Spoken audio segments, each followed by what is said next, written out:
everything to please you the right way. Foot fetish, huh? Domination. Oh, toys. Call me boys. I make you happy. No rush.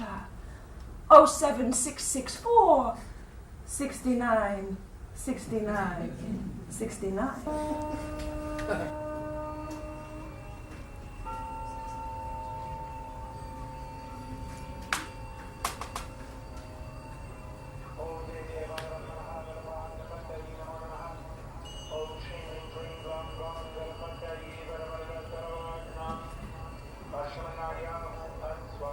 And it is here that Ajnajan comes to kiss goodbye to his wife, daughter, and son.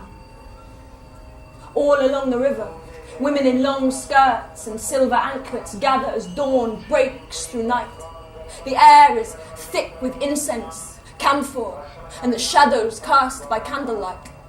Wooden pyres are lit, and mourners wait for the cremation, to sever the bonds of samsara, to break the cycle of reincarnation. But they also come to scatter ashes, to secure their loved one's salvation from this holy water. And so Ajnajan does the same for his wife, son, and daughter. Stepping down from the Matrika Ghat, he opens up the casket and offers up their ashes to the wind and the water, setting each one of them free.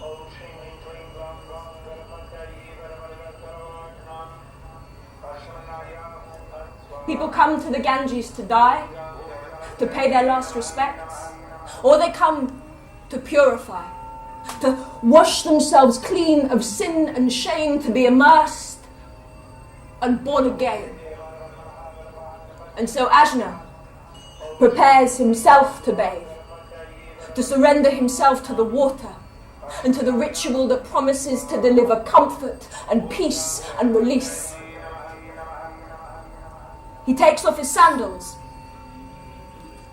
and leaves them on the steps of the Ghat. But suddenly, he's distracted by the sound of a man shouting and pointing in the direction of a little boy who's running helter-skelter back up the steep steps of the Ghat. He has Ajna's sandals held high above his head. "You little shit!" he says, and he turns away from the river before he can bathe and makes chase. He bounds up the steep steps of the Ghat, taking him in 3 by 3, and darts into a narrow alley. He races past tuk-tuk drivers, street food vendors, and a cow, and races through a funeral procession. But the little boy is vanished, nowhere to be seen. And standing stranded in these streets, the ritual bath untaken, the ache in Ajna's chest returns. The agony remains, seeping further into him. And this is when he realizes what he has lost has gone forever. And this is it. Time to step into another life. Camden, London, England was not part of Ajnajan's plan or birth chart. But when life tears you apart, you have to restart with the pieces left remaining. Camden, London, England came first to Ajnajan as words, written on a letter from Butcher and Springs, the law firm charged with disposing Camden worries Ajna. It wearies him. The filth, the food, and the coal-eyed Goths that look as vacant as cows. But some days he sees these things, and some days he doesn't. That is Ajna's grief. It numbs him. It sets him apart. It shifts him into a strange, relentless place. But his memories of home drag him backwards, take him outside of time, where the sound of the passing traffic can become the sound of a waterfall, or the tourist processing up towards the market can become a caravan of pilgrims.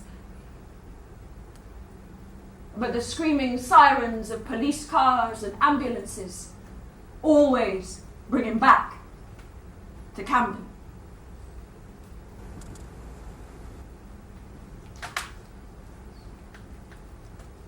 How do you live when the worst has already happened to a grieving Kalari master, his soul shattered by the absence of his family? Everyone else's problems are temporary, trivial, and also easily fixable. Brown paper packages are stacked up behind him, each individually named and tied with a piece of blue cotton, each containing a pair of shoes, but once worn down, neglected and forgotten, and now restored and repaired. But when Ajna stares at the bottom of your shoes, he sees your life history written in the markings on the tread or embossed in the shape of your heel. He can feel your past and your present. And he knows how you steal yourself away from issues that need to be addressed. And he knows the exact mama points in your feet that must be pushed and pressed to help you live your life as he believes it was meant to be. And so inside every pair of shoes, he inserts a special insole, a paper-thin lining to affect the subtle body. And as the wearer takes the shoes out into the street, the massaging of the feet begins to unleash the force within, to awaken the meridians, thousands of years of healing arts, whispering through the body, twisting up and around and changing the wearer from the inside out.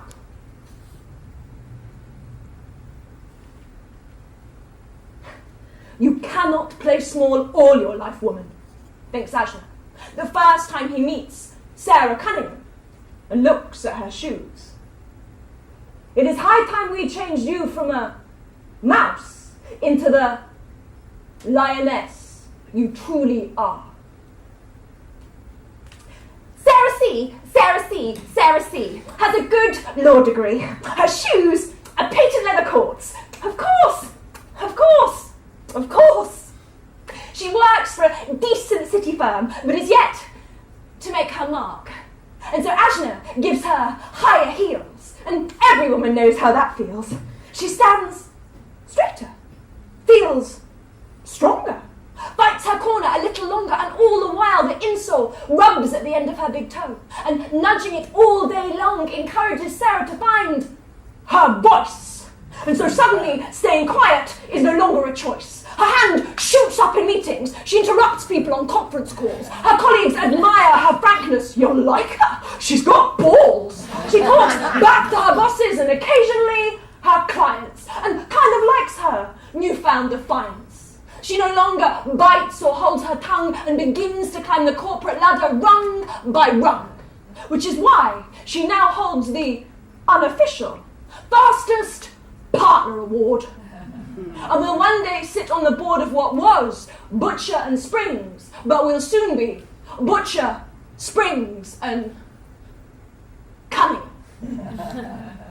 There is the most surprising customer of all. Hello, I don't have a ticket, but Sanjit would fix my shoes. Ashley doesn't speak. He needs more clues. I maybe have one pair here, and I cannot find them at home, and I thought maybe they could be here. And my name is Camila. And Ajna recalls the other brown paper packages, the ones tied with red cotton, and marked with a big gold letter C in Sanjit's curly handwriting.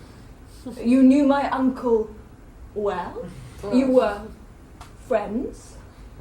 This, Ajna thinks, will be the last of the loose ends, but from Camila, another story spins. And while the bustle of Camden High Street continues outside, in the cobbler's shop, Camila confides and tells him about the last time they were together. And Ajna's eyes grow wide as Camila tells him where and how Sanjit died. It's a picture of his uncle he doesn't know. This other life. As a friend, a lover, a client. Camila, please continue to bring me the rest of your shoes. I am sure it's what Sanjit would have wanted. That is what Ajna says. But what Ajna thinks is, this is no life for you. Is it really what you dreamed of doing? And that is precisely what Camila does. Camila Vornachowski, born in Russia but schooled in Brazil and with a passion for samba, brings all her shoes to Ashna, and slowly he gets to work making them incrementally more uncomfortable every time he resoles them. He tightens all the leather on her skyscraper heels and inserts a special insole that pricks the top of her big toe and makes her, wince every time she slides her foot in. So the leather may be taut and shiny, the shoes buffed to perfection, but every time Camila sees them, she shudders. Maybe my feet are getting fat. My little toe throbs every time I put them on. So pretty soon, every pair of high heels that Camila owns are stowed away on the top of my wardrobe, a thin sediment of dust gathering on top of the brown paper. Those days are over, just as Ajna had hoped. The only shoes that Camila never brings to Ajna are her dance shoes. Comfortable, more supple. She starts to wear them more often. And when she catches sight of herself in the mirror wearing them, she spins on the balls of her feet and shimmies out an electric samba, a soul-stirring, flesh-flashing meeting of woman and rhythm. Breathless, she smiles and flirts with her reflection. Good enough to teach! Good enough to teach. Pretty soon, the samba shoes become the only shoes Camila wears, and she wears them everywhere. No more tottering, no more taxis. Instead, she goes for long, long walks through the city, and that, is when she sees it. A school hall for rent. A month later, Camila stands in front of my first class! Oh, hello! My name is Camila! Yes! The best solo teacher in London! I know how to whatever you want me to do. I know how to look after you. I will show you that a mature woman with wonderful can teach you better than any 19-year-old girl can. I know how to discover what you really want to learn. I know everything to teach you the right way. Now, let us read our bodies.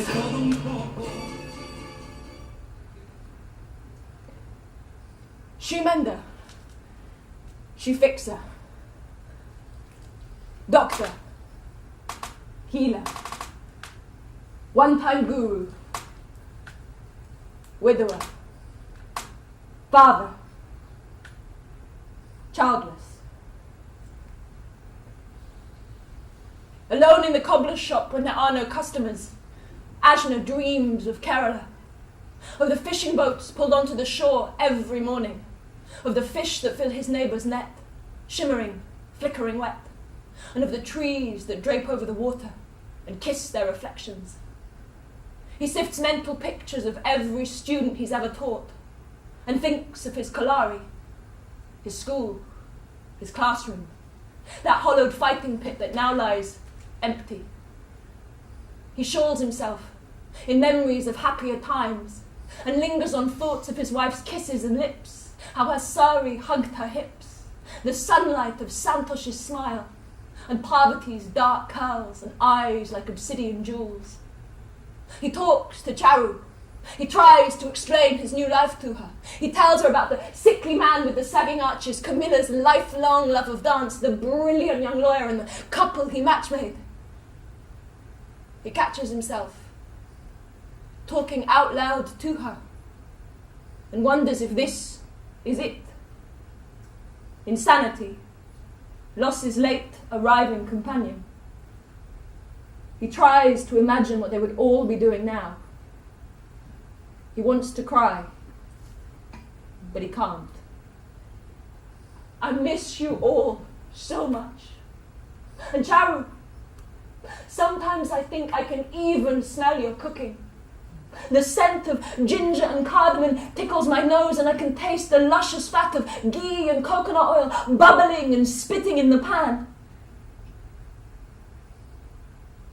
And that is when he realises he actually can.